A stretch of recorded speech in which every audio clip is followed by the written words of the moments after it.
여러분은 꽃뱀하면 어떤 여성을 떠올리시나요? 미모의 여성이 남성을 유혹해 돈을 뜯어내는 이미지가 떠오르시겠죠? 하지만 지금 소개할 사건의 주인공은 전혀 다릅니다. 통통한 체형, 평범한 외모, 오히려 푸근한 인상을 가진 여성. 하지만 그녀가 접근한 남성들은 하나둘씩 죽음을 맞이했습니다. 20명이 넘는 남성들에게서 거액을 갈취했고 최소 3명의 남성을 살해한 일본 역사상 최악의 콩카츠 킬러. 이름은 기즈마 가나에입니다. 2009년 8월 6일 일본 사이타마현. 한 남성이 렌터카 안에서 숨진 채 발견됩니다. 차 안에는 연탄이 있었고 경찰은 처음엔 단순 자살로 여겼습니다. 죽은 남성의 이름은 오이데 요시유키. 그리고 그의 주변을 조사하던 경찰은 놀라운 사실을 발견합니다. 그는 사망 직전 한 여성과 결혼을 약속한 상태였습니다. 그 여성의 이름이 바로 기즈마 가나에였습니다. 그리고 경찰은 곧 충격적인 사실을 알게 됩니다. 그녀가 만나던 남자들 중 최소 6명이 비슷한 방식으로 사망했다는 것. 모두 일산화탄소 중독으로 죽었으며 현장에는 연탄이 있었습니다. 결국 경찰은 2009년 9월 25일 그녀를 사기 혐의로 체포합니다. 1974년 홋카이도에서 태어난 기즈마 가나에.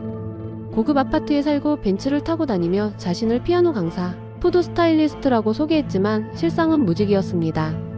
그녀의 주요 수법은 결혼 사기였습니다. 인터넷 결혼 사이트에서 외로운 남성들에게 접근한 뒤 믿음을 쌓고 결혼을 약속하며 돈을 요구했습니다. 하지만 그녀는 여기서 멈추지 않았습니다. 7년에 걸쳐 20명 이상의 남성들에게서 수십억 원을 뜯어냈고 그중 최소 3명은 목숨을 잃었습니다. 기즈마 가나에는 일반적으로 꽃뱀하면 떠오르는 이미지와는 달랐습니다. 통통하고 순해 보이는 인상을 가진 그녀는 오히려 남성들에게 신뢰와 안도감을 주었습니다. 심리학자들은 이것을 외모로 인한 심리적 기만이라고 설명합니다. 사람들은 본능적으로 미인형 꽃뱀에게는 경계심을 가집니다. 하지만 기즈마 가나에처럼 포근한 인상의 여성을 보면 오히려 안심하고 마음을 엽니다. 그리고 남성들은 이 여자는 나를 진심으로 좋아하는구나라고 착각하게 됩니다. 그녀는 이 심리를 철저히 이용했습니다. 품위 있는 행동과 차분한 말투, 그리고 직접 요리를 해주는 섬세함으로 남성들을 속였습니다. 실제로 피해자 중 한 명은 이렇게 말했습니다. 블로그에서 본 사진과 달라서 처음 만났을 땐 놀랐어요. 실제 모습은 훨씬 통통했거든요.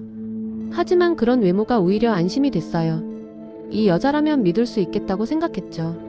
하지만 그 믿음은 치명적인 결과를 초래했습니다. 2007년 8월 70세 후쿠야마 사다오 알몸 상태로 자택에서 사망. 기즈마에게 7,400만 엔을 건넨 것으로 확인. 2009년 1월 53세 테라다 타카오 일산화탄소 중독 사망. 사망 전 그녀에게 1,700만 엔을 보냄. 2009년 5월 80세 안도 켄조 자택에서 불에 탄 시신으로 발견. 사망 후 기즈마는 그의 계좌에서 190만 엔을 인출. 2009년 8월 41세 오이데 요시유키 차량에서 연탄불을 피운 채 사망. 그녀에게 470만 엔을 건냄. 이 4명 외에도 3명의 추가 사망이 확인되었습니다. 2012년 1월 일본 법정에서 그녀의 재판이 시작됐습니다. 검찰은 연탄 구매 내역, 사망자들의 마지막 행적, 계좌 거래 내역을 증거로 제출했습니다. 기즈마 가나에 측은 끝까지 무죄를 주장했지만 그녀가 사망자들에게서 거액을 가로챘고 모든 피해자가 같은 방식으로 사망했다는 점은 우연이라고 보기 어려웠습니다. 결국 2017년 4월 14일 일본 대법원은 기즈마 가나에에게 사형을 선고했습니다. 판사는 판결문에서 이렇게 말했습니다. 범행이 계획적이고 악질적이며 반성의 기미조차 보이지 않는다. 따라서 사형을 피할 수 없다. 기즈마 가나에는 단순한 사기범이 아니었습니다. 그녀는 20명이 넘는 남성들에게서 돈을 뜯어냈고 최소 3명을 살해했으며 최대 7명의 죽음에 연관된 것으로 보입니다. 그리고 자신의 거짓말이 들통나거나 이용 가치가 다한 남성들은 하나둘씩 사망했습니다. 이런 그녀에게 법원이 사형을 선고한 것은 당연한 결과였습니다. 하지만 2025년 현재까지도 사형은 집행되지 않았으며 그녀는 감옥에서 블로그를 운영하며 자신의 매력을 과시하고 팬들에게 편지를 보내는 등 끝까지 반성하지 않아 많은 논란을 불러일으켰습니다. 그녀에 대해 여러분은 어떻게 생각하시나요? 여러분의 의견을 댓글로 남겨주세요. 영상이 흥미로우셨다면 좋아요와 구독 부탁드립니다.